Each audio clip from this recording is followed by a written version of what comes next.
Seriously, dude. Don't know about your father. I'm trying to sing. It's always time to sing, bro. And we're live.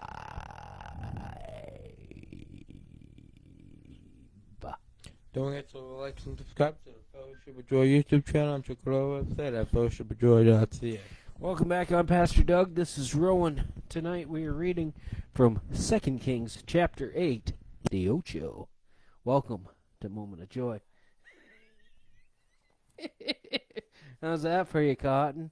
2 Kings comes after 1 Kings. Go figure.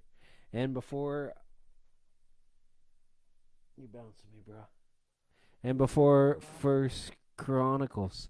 So I encourage you to read along with us. We're about a third of the way into the Bible. Okay.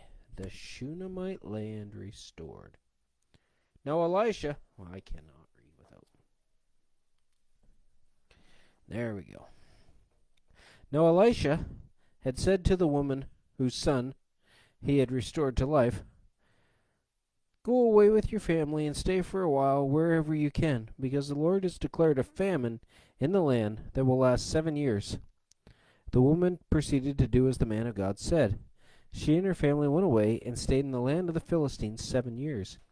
At the end of 7 years, they came back from the land of the Philistines and went to appeal to the king for her house and land. The king was talking to Gehazi, the servant of the man of God, and had said, "Tell me about all the great things Elijah has done."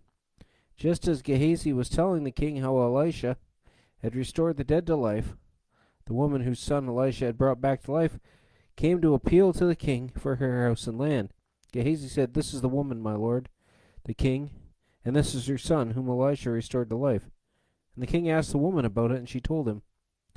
Then he assigned an official to her case and said to him, "Give back everything that belonged to her, including all the income from her land from the day she left the country until now." Any questions? No. All right. Well, that's a nice story, eh? Yeah. Yeah, it is. Yeah.